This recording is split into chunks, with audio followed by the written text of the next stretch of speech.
menit dikarenakan apa namanya? Dikarenakan ada beberapa kendala. Jadi apa namanya? Dikarenakan adanya kendala dan mekanisme di jaringan internet saya. Terus yang kedua mungkin ini adalah pertemuan terakhir ya, betul ya Pak ya? Pertemuan ke-6 ya. Pertemuan terakhir Nah, Pak. ya pertemuan terakhir dan seperti janji saya sebelumnya bahwa kalau sebelumnya saya menjelaskan terkait dengan CSR, khususnya bagaimana peran kemitraan public private partnership di aspek swasta, perusahaan dengan masyarakat. Saat ini bagaimana seperti yang saya sampaikan bahwa melihat dari sudut pandang ini ya, dari sudut pandang donor kepada pemerintah. Jadi lembaga donor apa namanya terkait dengan upaya penanganan climate change atau perubahan iklim. Dan saat ini sudah mulai gencar-gencarnya mungkin teman-teman sekalian bahwa pemerintah sudah melakukan kebijakan untuk pengembangan rendah karbon. Nah, sesuai dengan apa namanya pertemuan dengan di UN terkait itu. Oke, langsung saja pada pertemuan terakhir ini saya akan membahas terkait dengan program model kemitraan antara pemerintah dengan donor, lembaga donor yaitu apa namanya UK8 ya, United Kingdom AIDS lembaga bantuan dari Inggris terkait dengan opsi pendanaan Kesatuan Pengelolaan Hutan atau KPH untuk mendukung rendah karbon. Ini juga sudah dulu sempat saya bekerja sebagai konsultan di BKF ya, Badan Kebijakan Fiskal di Kementerian Keuangan, di mana pemerintah Inggris melakukan pendanaan grant atau hibah kepada pemerintah Indonesia untuk pendanaan Kesatuan Pengelolaan Hutan untuk mendukung pembangunan rendah karbon atau KPH. Oke, berikutnya kenapa sih perlu sebuah apa namanya pembangunan rendah karbon? Kita ketahui bahwa teman-teman sekalian bahwa deforestasi atau alih fungsi lahan dari hutan menjadi lahan pertanian, dari hutan menjadi lahan apa namanya lahan sawit atau perkebunan, karet dan sebagainya, itu menyebabkan apa namanya terjadinya apa ya pengurangan CO2, bahkan ini menyebabkan faktor kenapa apa namanya permasalahan karbon itu sangat tinggi sekali. Nah, deforestasi atau alih fungsi lahan dan degradasi atau kerusakan hutan dianggap salah satu penyumbang emisi karbon yang cukup besar. Ini juga menjadi salah satu kenapa pendanaan negara-negara barat, negara-negara donor kepada Indonesia untuk bagaimana menyelamatkan hutan apa namanya hutan tropis di Indonesia, tidak hanya di Kalimantan tapi juga di seluruh Indonesia. Ini sangat besar sekali untuk menjaga ekosistem, keseimbangan ekosistem yang ada di dunia. Nah, dari sisi sumber daya alam, deforestasi dan degradasi hutan itu tidak terkelola dan dapat mengarah pada kerusakan yang tidak dapat balik. Atau dari sisi lain, deforestasi teman-teman sekalian dan degradasi apabila ini tidak dikelola, apa yang terjadi akan mengalami kerusakan yang cukup masif dan skalanya tidak hanya sebatas apa namanya puluhan hektar, bahkan ribuan hektar, baik itu akibat dari pembukaan lahan untuk pertanian, pembukaan lahan untuk apa untuk ini untuk sawit atau perkebunan, alih fungsi lahan untuk pemukiman dan sebagainya. Dan jika tidak dikelola, salah satunya tidak akan bisa mengembalikan ke arah seperti semula, karena bagaimanapun mengembalikan fungsi hutan itu membutuhkan waktu yang cukup lama, mulai dari persiapan, jenis tanaman, apakah jenis tanamannya itu juga sudah sesuai dengan apa kondisi tanah yang tempat semula, terus apa namanya faktor-faktor seperti faktor lainnya, misalnya di mana namanya eh, hewan, flora, fauna, ya kan, dan juga campur tangan manusia ini juga menjadi salah satu concern kenapa degradasi, deforestasi dan degradasi jika tidak kalau dikelola dengan baik maka susah untuk dikembalikan fungsi hutan seperti pada awalnya, karena juga butuh waktu dan intervensi lainnya. Nah, salah satu penyebab utama deforestasi di hutan adalah ketidakjelasan. Artinya begini teman-teman, selain juga ada pembukaan hutan untuk perkebunan, pertanian, pemukiman, bahkan aktivitas yang lainnya, itu juga ketidakjelasan dari siapa yang mengelola dan memanfaatkan dari yang bertanggung jawab, misalnya yang bertanggung jawab terhadap hutan ini, misalnya. Apakah ini menjadi tanggung jawab pemerintah, tanggung jawab masyarakat, atau tanggung jawab siapa yang membuka hutan? Nah, perdebatan ini yang kadangkala kenapa goodwilling dari pemerintah itu belum begitu masif untuk menangani permasalahan deforestasi hutan itu sendiri. Karena saling lempar sana sini ya, kayak bola pingpong misalnya. Nah ini karena tidak tahu siapa yang mengelola atau yang memberikan, yang mendapatkan manfaat dari adanya deforestasi ini atau degradasi ini, dan siapa yang bertanggung jawab terhadap kelestarian hutan ini. Karena gini, apabila hutan tersebut pada wilayah hutan tutupan itu ternyata memberikan manfaat ekonomi, ternyata dari investor membuka wilayah tersebut untuk dijadikan lahan, misalnya nih pembukaan untuk plantation atau apa namanya perkebunan sawit, karet, bahkan untuk mining tambang batu bara gitu. Ini juga siapa yang mendapatkan manfaat? Jelas dua-duanya. Pengusaha sebagai pemilik izin usaha dan pemerintah sebagai penerima pajak daripada aktivitas perusahaan itu. Pun juga hal ini juga sering terjadi konflik sebenarnya teman-teman sekalian. Konflik dengan siapa? Dengan masyarakat lokal, masyarakat adat sekitar. Sehingga batas mana hutan negara, batas mana hutan adat, dan batas mana hutan produksi yang bisa dikelola, itu kadangkala masih abu-abu terkait dengan lokasi, luasan wilayah, sampai pada apa namanya istilahnya tempatnya. Kadang-kadang kan hutan negara dengan hutan adat pun itu saling tumpang tindih. Bahkan terjadi juga di Kalimantan, hutan lindung itu lokasinya tiba-tiba diterbitkan untuk izin pembukaan lahan untuk apa namanya izin usaha pertambangan untuk batu bara. Nah, ini kan juga menjadi salah satu faktor kenapa deforestasi dan degradasi hutan itu juga menjadi salah satu faktor penentu kenapa terjadi peningkatan seperti itu.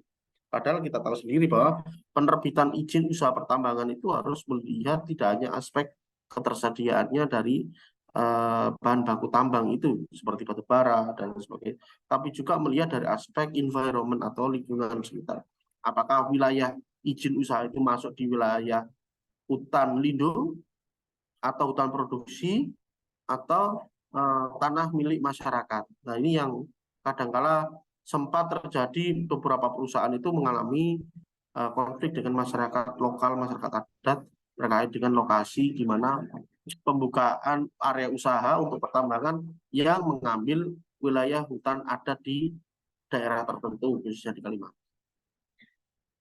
Nah, otomatis teman-teman sekalian degradasi dan deforestasi ini perlu kita tangani. Kalau apabila tidak ditangani secara serius, yang terjadi apa yang terjadi ya banyak sekali apa namanya mudaratnya ya, banyak sekali dampaknya. Misalnya nih akan hilangnya keanekaragaman hayati, baik itu flora dan fauna di satu wilayah, ini juga menjadi ancaman bagi Indonesia. Yang kedua adalah karena tidak ada daerah tutupan hutan tersebut, sehingga hutan itu gundul, sehingga dengan gundulnya hutan itu karena degradasi dan deforestasi, itu menjadi salah satu penyebab terjadinya apa namanya banjir dan lain sebagainya.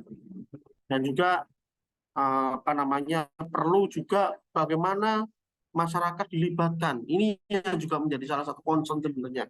Jadi permasalahan hutan deforestasi dan degradasi hutan itu tidak hanya menjadi tanggung jawab pemerintah saja, tidak hanya menjadi tanggung jawab pihak swasta yang memiliki usaha itu, tapi juga menjadi salah satu poin penting, yaitu keterlibatan masyarakat. Salah satu pengelolaan hutan melalui apa? Secara melalui sebuah kelembagaan. Nah, kelembagaan ini perlu diatur di dalam pemerintah dalam mengembangkan suatu pengelolaan hutan, satu kesatuan. Jadi bukan parsial ya, satu kesatuan itu adalah di mana pengelolaan hutan itu tidak hanya melihat dari aspek pemanfaatan hutan secara ekonomi, tapi juga dari aspek kelestarian hutan, dari aspek apa namanya kelestarian dari keanekaragaman hayati itu juga, sampai pada monitoring bagaimana hutan-hutan yang dikelola itu memiliki apa namanya memiliki manfaat yang besar terhadap kehidupan masyarakat, terhadap kehidupan apa namanya ekosistem yang ada di flora dan fauna, dan juga apa namanya di sini peran negara atau pemerintah juga mendapatkan apa ya istilahnya keuntungan di dalam artian pengelolaan keanekaragaman hayati ini menjadi salah satu sumber daripada apa namanya keuntungan bagi negara, misal bisa digunakan untuk wisata, kegiatan wisata, terus penelitian dan sebagainya. Sehingga karena selama ini tidak jelas siapa pelaku dalam penanganan sebuah deforestasi dan degradasi hutan, sehingga di sini perlu dijelaskan siapa sih yang bertanggung jawab, siapa sih yang ikut andil, dan bagaimana sih pengelolaan hutan yang baik, sehingga pengelolaan hutan ini tidak hanya mengelola dari aspek kelestarian saja, tetapi juga memberikan manfaat ekonomi, edukasi, sosial, budaya, dan sebagainya. Sehingga perlu dikembangkan sebuah konsep pengelolaan hutan yang pelibatannya dilakukan oleh negara, yaitu apa namanya pemerintah, dan juga merangkul masyarakat sebagai salah satu subjek daripada pengelolaan hutan itu sendiri. Nah, ini yang saat ini sudah muncul namanya, yaitu perhutanan sosial, yaitu social forestry ya. Awal mulanya dari konsep ini yang kita kembangkan untuk kesatuan pengelolaan hutan itu sendiri. Karena kan gini, kalau kita ngomong hutan, pemerintah Indonesia itu lebih melakukan pendekatan forestry state ya, pendekatan apa namanya hutan negara. Jadi kalau misal apabila ada orang yang mau merusak apa namanya hutan atau memanfaatkan sesuatu di hutan itu, dia harus berhadapan dengan negara, harus apa ya dilakukan ya istilahnya kayak orang kena kriminal itu. Sedangkan orang itu adalah orang-orang yang bukan istilahnya bukan orang luar, orang yang berada, orang yang tinggal, orang yang hidup di sekitar hutan itu sendiri, dan itu sudah turun temurun.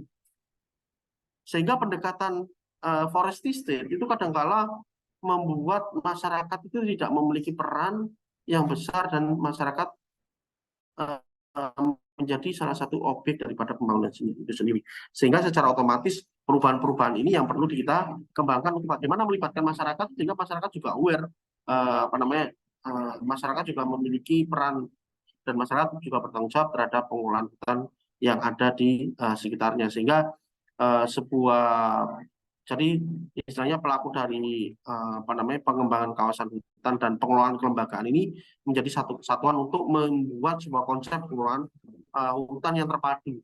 Nah, otomatis pemerintah Indonesia tidak hanya membuat konsep ini juga, tapi juga perlu sebuah pendekatan finansial, di mana pendekatan ini juga menjadi salah satu bagian terpenting untuk menjalankan program ini dapat secepat mungkin, seefisien mungkin, tepat sasaran, dan bisa dinikmati oleh masyarakat, pemerintah, dan juga menjadi salah satu poin penting untuk menjaga mengurangi deforestasi dan degradasi hutan itu sendiri. Nah, teman-teman sekalian, ada beberapa tantangan sebenarnya. Kita tidak ngomong kendala ya, kita ngomong tantangan istilahnya. Apa itu tantangannya? Tantangan di dalam KPH ini ada dua sebenarnya teman-teman sekalian, yaitu adalah tantangan di tingkat kebijakan, ya, di dalam hal ini adalah pemerintah itu sendiri, pemerintah pusat melalui Kementerian Kehutanan. Yang kedua adalah tantangan di tingkat operasional, yaitu sebagai pelaksana, ya, pelaksana kegiatan ini. Yang pertama adalah di tingkat kebijakan, beberapa peraturan perundangan dan kewenangan masih tumpang tindih atau belum ada. Kita ketahui bahwa seperti yang sudah saya sampaikan sebelumnya, bahwa kalau kita ngomong hutan, kadang-kala secara beberapa peraturan perundang-undangan itu selalu tumpang tindih. Misalnya nih, terkait dengan undang-undang pengelolaan hutan dan investasi kadang.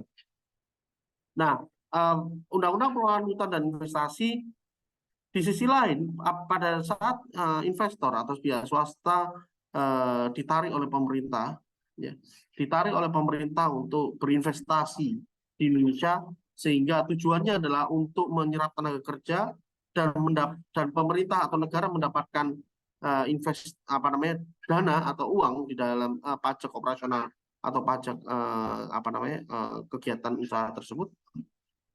Kadang-kala antar kebijakan pengeluaran izin usaha pertambangan misalnya, kalau kita ngomong pertambangan, atau izin usaha perkebunan, itu pada saat dibuka yang terjadi apa? Ketika perusahaan tersebut atau individu atau perorangan sudah mendapatkan izin, ternyata lokasi izin untuk usahanya itu berada di hutan lindung. Contoh nih teman-teman, yang baru ini sangat hangat itu di Batam, ya kan, kasus Rempang. Bagaimana di sisi lain di wilayah Rempang itu adalah hutan, yang wilayah tersebut sebenarnya wilayah Rempang itu bukan seluruhnya pemukiman, tapi juga ada wilayah hutan. Di sisi lain, pemerintah membuka investor, misalnya dari China gitu, perusahaan dari China untuk mengembangkan usaha atau jenis usaha tertentu di wilayah Batam, mungkin karena beberapa faktor kenapa ditaruh di Batam. Tapi di sisi lain dia sudah mengantongi izin lokasi mana akan dibangun usaha, pabriknya di mana, operasional di mana. Nah, tahunya ketika dokumen itu dibuka dan dilakukan overlay ya di lokasi tersebut, ternyata lokasi yang mendapatkan izin itu adalah lokasi hutan yang memang hutan tersebut memberikan dampaknya besar bagi masyarakat yang ada di Rempang itu sendiri. Nah, ini kadang-kala perundang-undangan dan kewenangan itu masih tumpang tindih. Dan pada saat kebijakan itu di istilahnya, diputuskan di tingkat pusat, Batam itu kan wilayah otorita. Kalau kita ngomong wilayah otorita, apapun yang menjadi keputusan pemerintah pusat dia mengikuti, karena wilayah otorita ya kan. Nah, ini yang berbeda dengan wilayah yang lain misalnya. Nah, ini kadang-kala dalam sebuah kebijakan itu peraturan dan perundang-undangan serta kewenangannya itu tumpang tindih atau belum ada pada waktu itu. Ini studi saya waktu tahun 15 ya. Jadi 7-8 tahun yang lalu. Terus yang kedua, political will dari pemerintah masih rendah. Insentif bagi daerah untuk KPH dan mengelolanya hutan secara lestari. Nah, kita kembali kepada ini ya, apa namanya, eh, faktor degradasi dan deforestasi ya. Deforestasi dan degradasi hutan.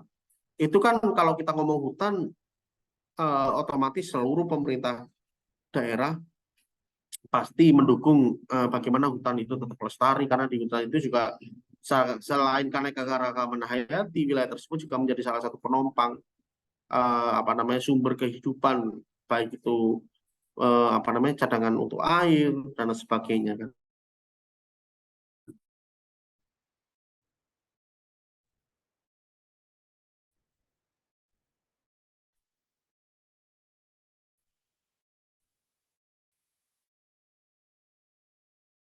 Nah, kadang-kadang bahwa hutan itu tetap lestari, pemerintah daerah, Pemda, Pemkab, ya kan, Pemkab, Pemkot, ya kan, yang memang punya wilayah hutan, itu dipaksa untuk mengelola hutan secara lestari dengan pembentukan PKH, tapi tidak diberikan insentif. Apa itu misalnya nih, di dalam sebuah pengembangan apa namanya kesatuan pengelolaan hutan terpadu itu pasti pembiayaan itu juga eh, didapat istilahnya dari apa namanya dari pemerintah daerah melalui dana alokasi khusus DAK misalnya, ya kan, atau dana bagi hasil dan sebagainya.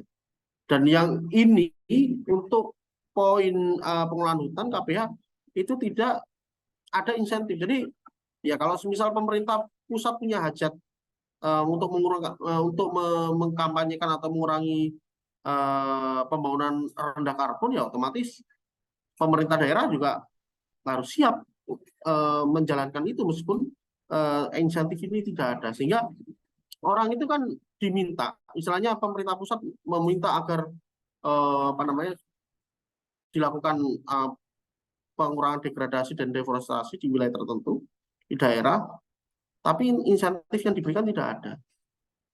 Misalnya dikasih punishment, kamu harus melakukan ini, tapi tidak ada reward coba. Nah, ini kadang-kala kenapa di tingkat kebijakan pemerintah daerah itu ogah-ogahan, apalagi di dalam sistem otonomi daerah ya.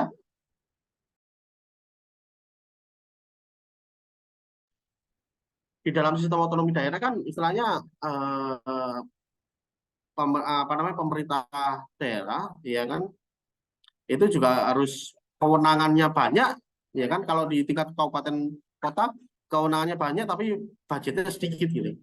Jadi semuanya diurusin, makanya yang untung adalah pemerintah provinsi sebagai salah satu apa namanya perpanjangan tangan pemerintah pusat, ya kan. Dekonsentrasi itu sendiri. Kewenangannya sedikit, budgetnya banyak. Tapi kalau misal masuk di wilayah kabupaten kota, kewenangannya banyak, budgetnya sedikit. Ini kan tumpang tindih sebenarnya. Makanya apa namanya kadang-kala pengelolaan PKH ini agak susah apabila dijalankan secara masif di level kabupaten atau kota. Terus bagaimana di tingkat operasional? Di tingkat operasional pemantapan organisasi masih lambat, mereka juga kadang-kala pengembangan untuk KPH ini untuk sebagai salah satu perpanjangan kebijakan pemerintah pusat pengembangan untuk KPH itu untuk membangun sebuah task force, ya, atau apa namanya tim penggeraknya, tim penggagas atau tim menjalankan untuk apa namanya pengembangan PKH ini kadang-kala masih ya itu lambat dalam pengambilan keputusan, lambat dalam menjalankan sebuah apa namanya kebijakan dan sebagainya. Dan mungkin salah satunya ya di poin dua itu teman-teman, political will itu yang juga berpengaruh. Yang kedua adalah pengelolaan hutan yang sudah terdegradasi membutuhkan sumber daya besar, tenaga dan biaya pun. Secara otomatis ini perlu perlu cost, ya kan. Nggak mungkin misal hutannya 10.000 hektar 10.000 hektar yang terdegradasi atau terdeforestasi, tapi budget yang disiapkan cuma 10 juta. Berapa biaya bibitnya untuk mengembangkan, memulihkan itu? Belum lagi untuk apa namanya menjaga, merawat, memaintain, terutama maintenance. Kalau hanya menanam aja bisa. kalau pohon. Tapi memaintain ini yang membutuhkan cost yang besar. Terus yang berikutnya adalah banyak konflik tenurial yang harus diselesaikan. Pada saat hutan di awal adalah hutan lindung, setelah itu masyarakat melakukan perambahan hutan, secara otomatis dirambah itu kan dijadikan sebagai lahan pertanian, betul tidak? Lahan pertanian, lahan perkebunan, dan ini menjadi salah satu poin atau apa namanya awal munculnya sebuah konflik tenurial, konflik lahan misalnya. Apabila lahan tersebut dikembalikan dialihkan fungsi seperti semula ke hutan, maka akan muncul sebuah konflik dengan masyarakat, misalnya kompensasi terkait dengan hutan tersebut. Meskipun lahan itu tidak ada tidak ada sertifikatnya karena itu adalah hutan negara. Dan ini nanti suatu saat akan menjadi konflik di masyarakat terkait penggunaan kawasan hutan itu yang di awal adalah hutan negara menjadi hutan itu menjadi hutan lahan pertanian yang dimiliki sendiri. Pada saat kebijakan itu dibuat, maka lahan ini akan menjadi salah satu konflik antara pemerintah penyelenggara KPH dengan masyarakat yang sudah membuka hutan itu. Terus yang kedua, pengaturan tata hubungan kerja dengan pihak lain. Nah, ini juga menjadi salah satu concern kenapa di tingkat operasional itu kadang-kala hubungannya antara pengelolaan KPH dengan Pemda misalnya itu juga kurang begitu masif. Tata hubungan kerjanya itu kadang-kala tumpang tindih dan sering terjadi komunikasi yang kurang harmonis pada saat pengembangan pembentukan KPH itu sendiri. Dan yang tidak kalah pentingnya teman-teman sekalian adalah pendanaan berkelanjutan. Jadi sebuah program itu tidak hanya short term tapi juga long term. Kita berpikir bahwa program ini jangan panjang, apalagi terkait dengan hutan itu juga sangat penting sekali, karena kalau kita ngomong pengelolaan hutan itu bukan pengelolaan hutan dalam artian 1 tahun 2 tahun, tapi kalau bisa kembali istilahnya membutuhkan kurang lebih 20 tahun untuk mengembalikan fungsinya. Kurang lebih 60% baru 60-70% butuh waktu kurang lebih 20 tahun seperti itu. Sehingga dana berkelanjutan itu sangat penting sekali. Nah, ini teman-teman yang ilustrasi sederhana KPH Kesatuan Pengelolaan Hutan. Nah, di sini ada hutan desa, ya kan? Terus ada hutan lindung, hutan tanaman rakyat, hutan desa itu hutan desa. Terus ada IUPK, izin usaha pengelolaan kehutanan. Biasanya yang kayak Sinarmas punya izin untuk penebangan kayu tertentu itu, ya kan? Itu izin pertambangan. Terus HTR itu hutan tanaman rakyat, terus HL itu hutan lindung, terus IUPK izin usaha pengelolaan hutan dan kehutanan khusus, HTI hutan tanaman industri dan kemitraan. Nah, terus ada yang gerakan pengembangan fungsi lahan, ya juga bagian kehutanan. Bayangkan teman-teman, ini ilustrasi sederhana dari KPH pengelolaan hutan. Kadang-kala hutan desa dengan atau katakanlah hutan desa itu hutan desa atau hutan ini ya, misalnya hutan adat misalnya. Itu kadang-kala ketika perusahaan mendapatkan IUPK, izin usaha kehutanan, itu kadang-kala lokasinya itu saling tumpang tindih dengan hutan desa atau hutan adat. Nah, ini juga perlu sebuah koordinasi dengan pemerintah antara kepala KPH, Kesatuan Pengelolaan Hutan, kabupaten, pemerintah dan provinsi, sehingga pengelolaan kehutanan ini bisa terpadu, bisa tidak tumpang tindih pengelolaannya. Bukan hanya sebatas tanggung jawab pemerintah kepala KPH saja, tidak, tapi juga provinsi, pemerintah kabupaten kota, dan pemerintah yang ada di pusat, gitu, pemerintah pusat. Ini penting sekali. Jadi pengelolaan KPH bukan hanya domain pemerintah pusat, tapi seluruh elemen provinsi, kabupaten kota, kepala KPH dan pemerintah menjadi salah satu kesatuan dalam pengelolaan hutan supaya kebijakan itu terarah, terukur, dan bisa diimplementasikan secara masif karena menjadi salah satu program nasional itu. Nah, seperti apa sih teman-teman best practice kesatuan pengelolaan hutan itu? Secara otomatis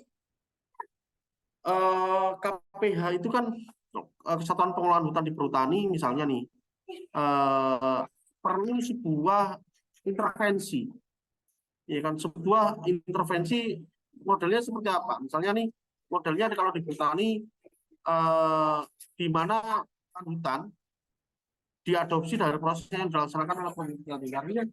Artinya perhutanan ini juga perlu melibatkan masyarakat dan perhutani untuk mengembangkan satu pengelolaan yang lebih kompleks, misalnya dari lokasinya, dari pengelolaan hutan yang sudah dilakukan penebangan dan sebagainya. Ketika dilakukan penanaman, itu peran dari pemerintah, dari masyarakat itu juga perlu dilibatkan. Dan saat ini perhutani juga sudah menggandeng beberapa lembaga donor ya. Contohnya dengan CIFOR misalnya. CIFOR dari Bogor itu yang didanai oleh World Bank misalnya. Nah, ini juga menjadi salah satu bagaimana pengelolaan KPH di perhutani ini juga menjadi salah satu poin penting ya di dalam mendapatkan memaksimalkan kesatuan pengelolaan hutan di wilayah level KPH. Di sisi lain, karena wilayah atau usaha,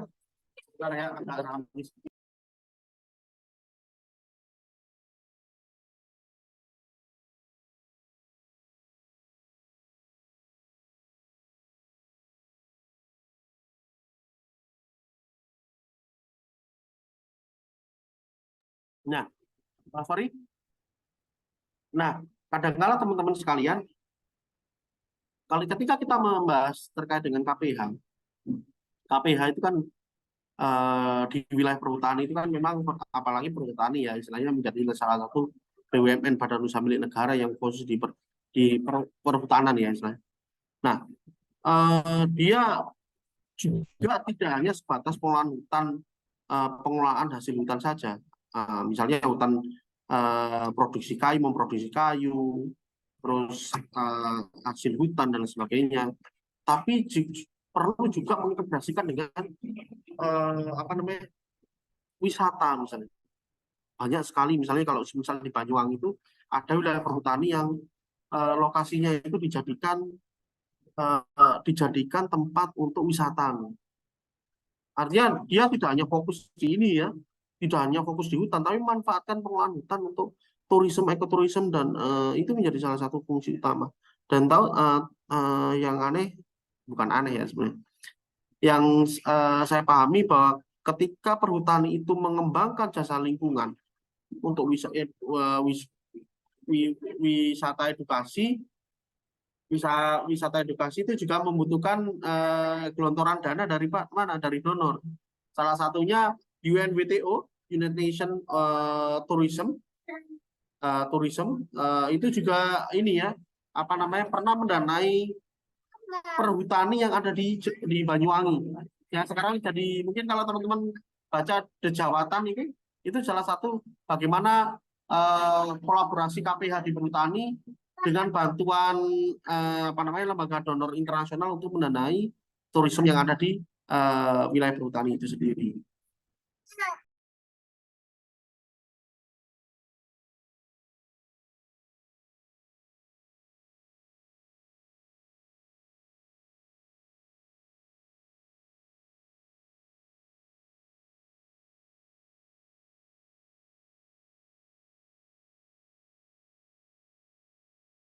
Oke.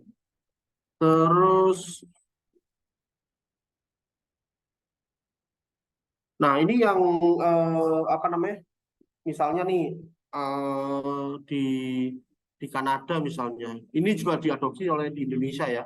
Di Kanada itu ada namanya Forest Management Unit. Jadi dia merupakan salah satu lembaga administratif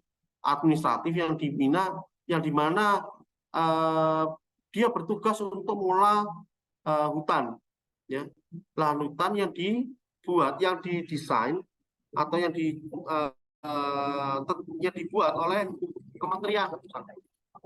Jadi area hutan yang berada di area hijau di level provinsi atau kota, dia memanage atau mengelola terkait bagaimana mengelola hutan itu sehingga hutan ini bisa lestari dengan meskipun apa namanya istilahnya produk kayunya dari hasil hutan itu dikelola, misalnya diambil, tapi bagaimana pengolahan kayu ini juga bisa berkelanjutan. Jadi tidak menunggu sistem kayak misalnya ini ditebang semua, setelah itu habis, setelah itu nanam, enggak seperti itu. Jadi ada wilayah kapling, misalnya kapling A, B, C, dan D.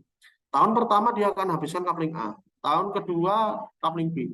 Sehingga nanti pada 10 tahun atau 20 tahun lagi itu kembali kepada kapling A yang sudah hutannya sudah siap untuk dilakukan panen misalnya.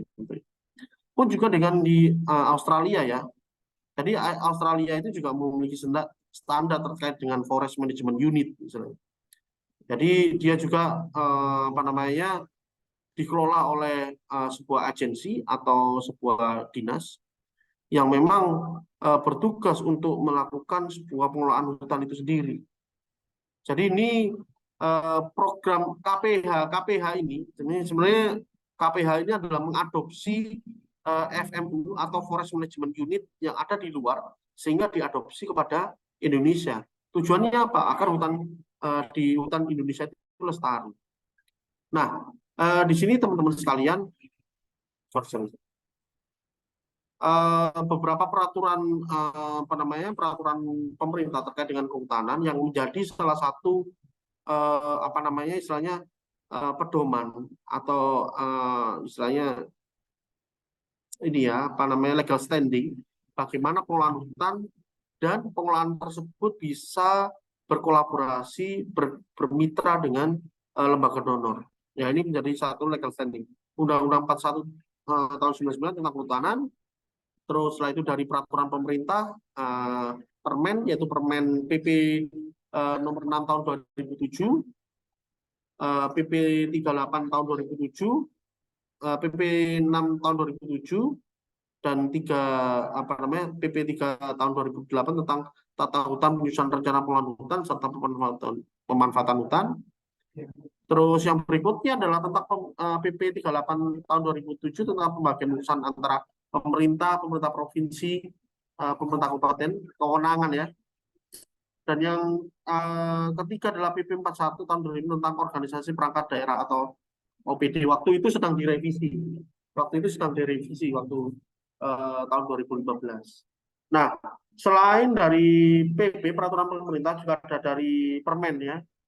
Permen nomor 6 Permen 2 tahun 2008 tentang pembentukan wilayah kesatuan pengelola hutan, terus Permen nomor 6 garis miring Menhub 2 tahun 2000 tentang norma standar prosedur kriteria NSPK pengelolaan hutan pada KPH Lindung dan KPH Produksi, dan Permendagri nomor 61 tahun 2000 tentang pedoman organisasi dan tata kerja Kesatuan Pengelolaan Hutan Lindung dan Kesatuan Pengelolaan Hutan Produksi Daerah. Ini adalah ini menjadi legal standing bagaimana pengelolaan KPH itu di Indonesia, sehingga melalui legal standing ini kemitraan dengan donor, kemitraan dengan swasta ini juga ditunggu istilahnya agar pengelolaan hutan itu dapat lestari melalui sistem KPH ini.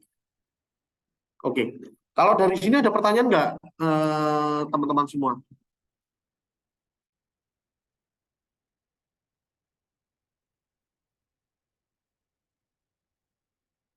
Ada pertanyaan nggak kira-kira?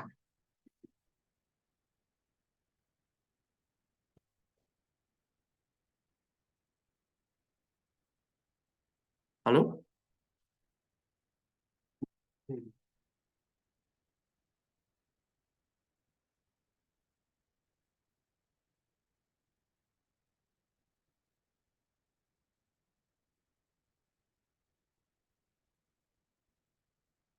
Kalau nggak ada, saya lanjutkan ya. Saya lanjutkan di apa namanya? Saya lanjutkan di tahap berikutnya, di poin berikutnya yaitu kerangka analisa. Kenapa sih saya perlu membuat kerangka analisa supaya apa yang kita apa namanya yang kita lakukan di dalam proses opsi pendanaan, jadi ibaratnya ini kan ada pengolahan hutan, tapi kita tidak punya uang nih untuk mengolah hutan ini, ya kan? Maka perlu identifikasi dan kerangka analisa terkait dengan mengolah hutan. Misalnya nih, oke, deforestasi dan ya karena sebenarnya terjadi deforestasi apa munculnya deforestasi ini karena emisi karbon, lahan kritis, sehingga di situ juga ada munculnya nanti konflik teritorial. Kenapa hal ini terjadi? Karena tata kelola itu lemah, tidak ada peran daripada subjek atau orang dan lembaga yang bagaimana mengelola deforestasi dan degradasi hutan ini dapat dikelola dengan baik. Sehingga secara otomatis perlu sebuah perbaikan tata kelola, kan kayak gitu kan sebenarnya. Nah, perbaikan tata kelola apa namanya perlu dua domain yang perlu dilakukan, yaitu pembangunan dan pengembangan KPA. Pembangunan dan dalam hal ini adalah pembentukan sebuah task force dalam menjalankan KPH itu sendiri, pengembangan terkait dengan lokasi pengembangan untuk KPH dan manajemen SDM-nya itu sendiri. Nah, sehingga dalam hal ini perlu sebuah pengembangan sebuah organisasi, pembangunan organisasinya itu sendiri, ya istilahnya dari aspek ininya, dari aspek struktural keorganisasian, nanti dia akan berkoordinasi dengan pemerintah provinsi, pemerintah pusat, pemerintah kabupaten kota, dan juga pengembangan SDM. SDM ini sangat penting sekali. Nah, untuk mengembangkan aspek perbaikan tata kelola ini sendiri, teman-teman sekalian, maka pendanaan, ya kan, pendanaan dalam hari ini, pendanaan ini untuk apa? Untuk apa? Satuan pengelolaan hutan di wilayah hutan industri, hutan lindung, dan produksi. Sehingga untuk KPHK, KPHL, dan KPHP, dia tidak hanya sebatas dibantu oleh pemerintah pusat saja, dan provinsi dan kabupaten, tapi juga butuh apa namanya istilahnya butuh sebuah pendanaan dari swasta, misalnya dari donor, sehingga perlu sebuah evaluasi istilahnya dari pendanaan ini supaya efektif. Itu dari aspek apa evaluasi alternatif ini? Yaitu dari coerciveness, visibility, autonomous, directness, transparansi, dan rule of the law. Jadi titik tekannya pada penekanannya kemampuan dana itu, pendanaan itu, dan kesatuannya ya, kesatuan dalam pengelolaan pendanaan sampai pada aturan perundang-undangannya. Karena selama ini kadang kalau peraturan perundang-undangan sudah dibuat, tapi dari transparansi siapa yang berwenang menjalankan A, siapa yang berwenang menjalankan B, itu tidak ada. Dan ini kadang-kala yang menjadi salah satu tantangan tersendiri ya, tantangan tersendiri dalam pengelolaan kawasan hutan itu sendiri. Nah, itu yang terjadi saat ini seperti itu. Mohon izin sebentar.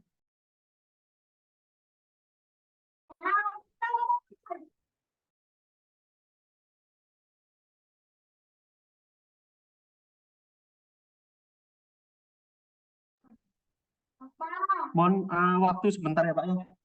Saya untuk ini.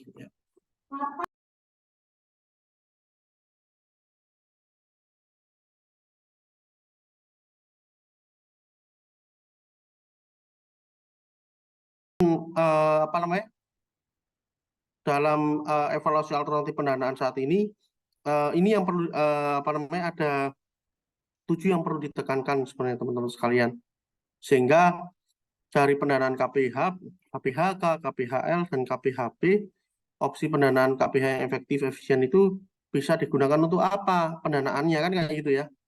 Yang pertama adalah rehabilitasi, yang kedua adalah penguatan kelembagaan, dan yang ketiga adalah pemanfaatan sumber daya hutan. Karena ini menjadi salah satu poin yang sangat penting sekali dalam proses penanganan degradasi dan deforestasi dan degradasi hutan di Indonesia. Nah, seperti itu karena di dalam proses pendanaan itu maka seperti yang saya sampaikan sebelumnya dari aspek regulasi sebagai legal standing-nya terkait dengan peraturan terkait fiskal, peraturan terkait dengan KPH, peraturan terkait dengan lingkungan hidup ini menjadi salah satu pedoman di dalam menjalankan sebuah kerjasama ya kemitraan dengan lembaga donor. Karena jika hal ini tidak dilakukan yang terjadi apa? Yang terjadi adalah donor juga akan enggan untuk memberikan sebuah pendanaan baik itu grant, hibah maupun utang misalnya. Dan kadangkala saat ini juga banyak sekali dana-dana grant, dana hibah dari lembaga donor internasional baik itu PBB dan sebagainya yang mendanai kegiatan KPH saat ini. Sehingga saat ini sudah muncul ya teman-teman sekalian namanya social forestry atau kehutanan sosial. Ini awalnya daripada KPHP di tahun 15. Seperti itu. Oke. Nah, jadi sebelum kita mulai maka untuk matriks analisa pendanaan itu gimana sih? Bagaimana donor itu bisa mau atau donor ini percaya bahwa pendanaan ini bisa membutuhkan bantuan dari donor misalnya dari lembaga internasional. Maka jenis pendanaan kita lihat dulu di AK Kehutanan, di dana bagi hasil atau dan dana tugas perbantuan itu kan banyak ya. Ini terkait regulasi apa, mekanisme seperti apa, dan kriterianya apakah coerciveness, visibility atau directness, transparansi dan rule of the law. Nah ini juga menjadi bagaimana kita menganalisa dari pendanaan-pendanaan ini supaya donor dan pemerintah pusat juga aware terkait dengan misalnya nih kita juga diminta untuk menjalankan di provinsi ya, di level kabupaten kota itu diminta menjalankan untuk KPH tapi dananya sedikit nih. Nah, bagaimana pemerintah daerah juga aware istilahnya mau untuk membuka istilahnya model-model pendanaan, kriterianya seperti apa, terus regulasinya gimana, mekanisme pendanaan seperti apa, dan apabila sudah dari metrik analisa ini sudah terpenuhi misalnya dari DAK, dari aspek kriteria ini, nanti bisa menjadi salah satu titik tekan dan KPH ini sangat penting sekali untuk dilakukan kemitraan dengan pihak luar selain dari pemerintah pusat maupun provinsi. Nah, sebelum masuk ke slide berikutnya, apakah ada pertanyaan dari teman-teman sekalian? Monggo silakan. Atau enggak ngerti atau bingung ya?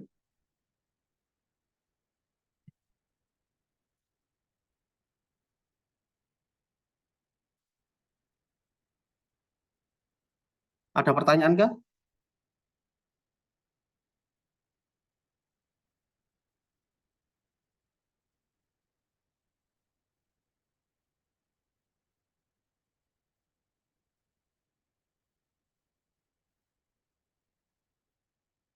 Oke, enggak ada ya berarti ya. Kalau gitu saya lanjutkan di slide berikutnya. Di slide berikutnya itu menentukan bentuk pendanaan jangka panjang untuk KPH yang tepat. Misalnya nih, bagaimana sih bentuk pendanaan jangka panjangnya? Jadi nggak hanya short term-nya, jangka pendek tapi jangka panjang yang tepat gitu. Yang pertama adalah mengadopsi mekanisme yang sudah ada atau mengkombinasikan mekanisme yang sudah ada. Jadi gini, apabila di dalam sebuah program itu sudah ada best practice, ini penting sekali sebenarnya teman-teman apabila nanti misalnya sudah lulus dari kampus misalnya ingin bekerja di lembaga donor kayak di UNDP dan sebagainya ya, lembaga donor dari Australian Aid atau USAID dan sebagainya, itu kita juga perlu mengembangkan, mengadopsi kira-kira program apa sih yang menarik donor untuk dikembangkan. Nah, ini juga salah satu hal yang sangat penting sekali. Jadi jadi misal ada program A, program B, program C misalnya. Nah, program tersebut ternyata memiliki apa ya istilahnya? Memiliki keunggulan misalnya. Nah, ini bisa diadopsi sebenarnya. Bisa diadopsi apa? Bisa diadopsi untuk dikembangkan di program apa namanya yang lain misalnya. Contoh misalnya saat ini banyak sekali apa namanya program-program tourism ya apa wisata yang berbasis wisata alam tapi berkelanjutan. Nah, ini kan perlu nih untuk dikembangkan. Nah, mengadopsinya di ranahnya di seperti itu. Jadi setelah dari mengadopsi mekanisme seperti itu yang sudah ada, maka sistem ini perlu dikomunikasikan di level pemerintah misalnya. Kalau misal teman-teman nanti misalnya ada yang jadi kepala desa ya, atau jadi camat misalnya. Jadi bisa untuk mengembangkan kayak gitu. Apabila dalam prosesnya pemerintah daerah istilahnya masih belum memiliki kemampuan untuk memberikan pendanaan tersebut, maka bisa dikombinasikan mekanisme yang sudah ada. Ternyata di wilayah A ini ada program CSR yang dikembangkan oleh perusahaan, misalnya sama-sama ekoturism misalnya. Nah, ini juga bisa dilakukan kemitraan dengan perusahaan swasta. Itu kalau misal ke swasta. Tapi kalau misal bagaimana mendapatkan dari donor luar, jadi bisa tidak hanya aspek tourism sustainability tourism atau apa wisata yang berkelanjutan, tapi juga apa namanya istilahnya lokasi tersebut bisa dijadikan untuk eduturism, wisata pendidikan misalnya. Nah, ini sangat penting sekali karena hal ini juga sangat sangat sangat membantu dalam proses bagaimana lembaga donor itu akan menentukan dari track record program yang dikembangkan.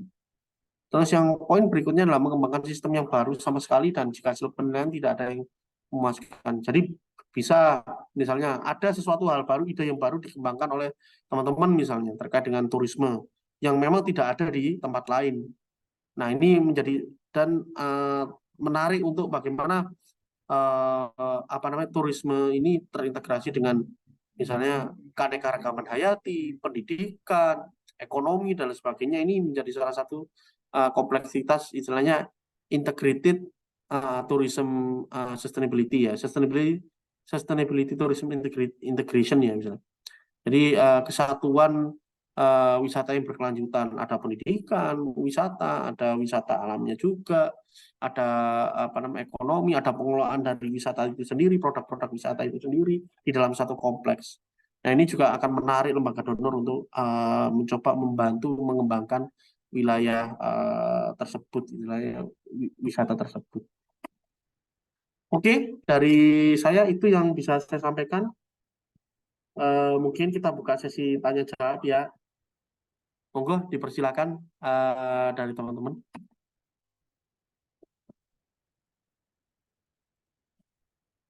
Kalau ada pertanyaan,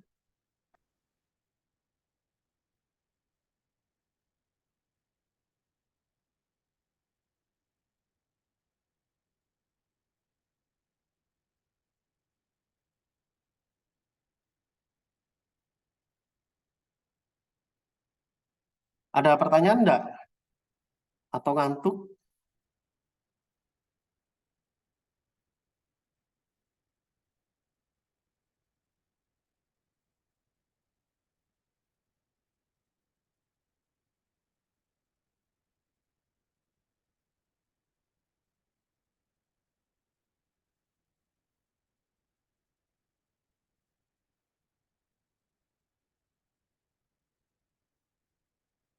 Nah, teman-teman, mungkin ada pertanyaan?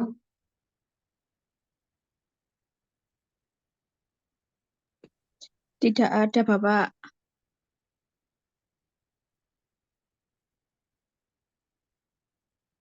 Tidak ada ya. Kalau tidak ada, mungkin saya kembalikan ke Pak Prapto ya, Pak ya. Monggo silakan, Pak.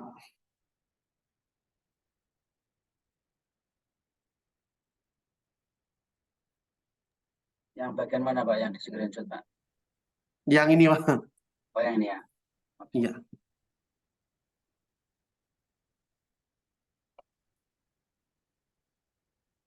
Untuk dokumentasi sebenarnya. untuk Ya. mengisi. Sama minta tolong Pak di apa namanya, ini kan sudah selesai, nanti di akun praktisinya diisi logbook. Oh ya, oke, ya. Nah, oke, ini pertemuan terakhir kita dengan Pak Didit. Terima kasih banyak Pak Didit atas waktunya, kebersamaannya dengan kami di Universitas Islam Majapahit, khususnya di Prodi Ilmu Pemerintahan. Banyak pengetahuan yang didapat dan semoga mahasiswa bisa memaksimalkan berbagai informasi yang disampaikan oleh Pak Didit yang mungkin sudah lama ya mengalami berbagai hal, persoalan yang dihadapi, terutama dalam beberapa persoalan kemitraan, baik di sektor publik, di sektor privat, dan terutama kaitannya dengan mahasiswa, masyarakat. Yang terakhir tadi juga menarik, terutama hal-hal yang berkaitan dengan NGO yang mungkin dalam beberapa penerapannya sedikit berbeda dengan praktek LSM. Ya, meskipun definisi secara umum apa namanya, organisasi masyarakat sipil itu sering dikaitkan di Indonesia, sering diibaratkan dengan istilah LSM, tapi menurut hemat saya agak berbeda penerapannya, yang mungkin lebih banyak porsinya pada NGO. Nah, seperti itu. Oke, teman-teman ada yang mau disampaikan?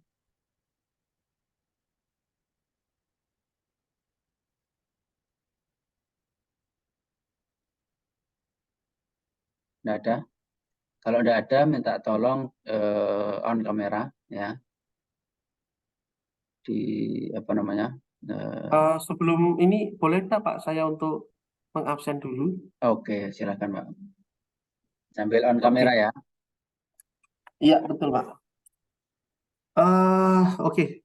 Saya mulai dari Afida Izratus Siva, sorry. Hadir kah? Ada, Pak. Ada ya. Elsa Nur Aini? Ada, Bapak. Ada ya. Terus Revi Firmala? Ada, Bapak. Ada ya. Terus Julieta Fiona Maharani? Hadir, Pak. Ya. Terus Afifa Ana Wahyuni? Hadir, Pak. Hadir ya. Arif Rohman? Arif Rohman? Arif Rohman absen ya. Oke, Elva Wahosan. Hadir, Pak. Oke, Sang Alif Prasetyo. Sang Alif Prasetyo.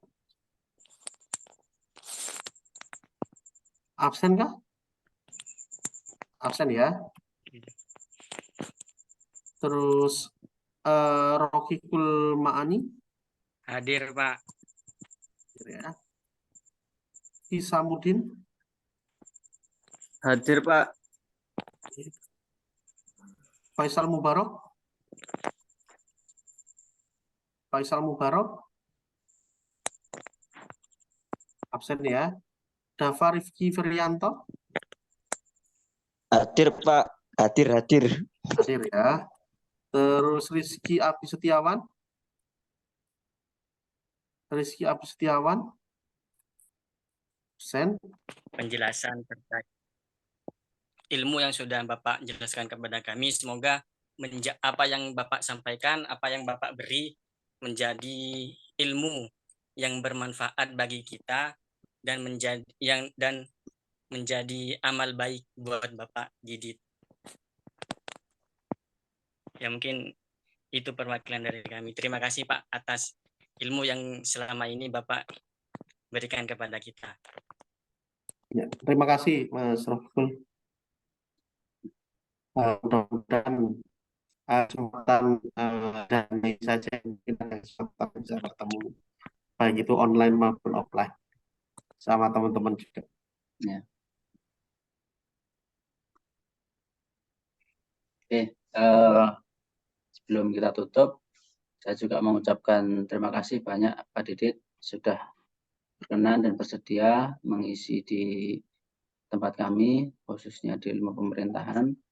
Banyak pengalaman yang bisa kami terima dan mungkin untuk pengembangan juga sebagai informasi. Dan terima kasih informasinya tadi juga mungkin berguna, mungkin tidak di kelas ini, mungkin juga di adik kelasnya. Karena ini sudah semester akhir, Pak, sudah mau skripsian, ya, sudah mau lulus. Ya, mungkin nanti berguna mungkin untuk adik-adiknya yang mungkin berkenan untuk yang pengen magang seperti itu. Oke, itu dari saya. Kurang lebihnya mohon maaf. Terima kasih banyak Pak Didit. Sekian. Assalamualaikum warahmatullahi wabarakatuh. Waalaikumsalam warahmatullahi wabarakatuh. Terima kasih Pak Prapto dan teman-teman atas kesempatannya. Saya mohon izin undur diri di materi ini. Mudah-mudahan bisa bertemu di kesempatan lain, di materi yang lain. Terima kasih banyak Pak Prapto dan teman-teman sekalian. Semoga sukses selalu dan mudah-mudahan nanti dalam masa tahapan skripsi bisa dilancarkan. Mungkin itu aja yang bisa saya sampaikan. Terima kasih. Assalamualaikum warahmatullahi wabarakatuh.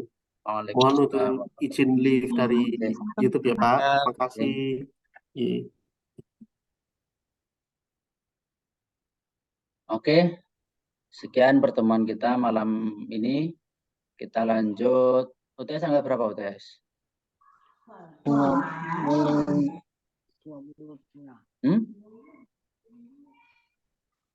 20 apa 22 gitu Pak, lupa.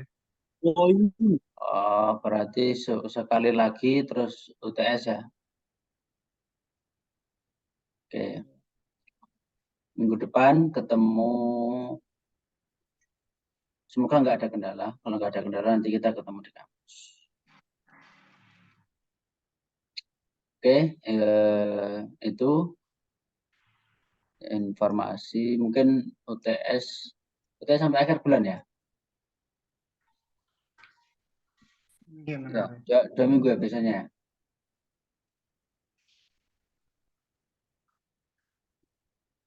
Gimana, Pak? UTS biasanya 2 minggu ya? Jangka waktunya. UTS tanggal 20, Pak. 20 sampai 28. 28. Seminggu berarti ya, cuma seminggu ya? Oke. Iya, Pak. Oke. Oke, itu. Terima kasih. Saya tutup. Assalamualaikum warahmatullahi wabarakatuh. Waalaikumsalam warahmatullahi wabarakatuh.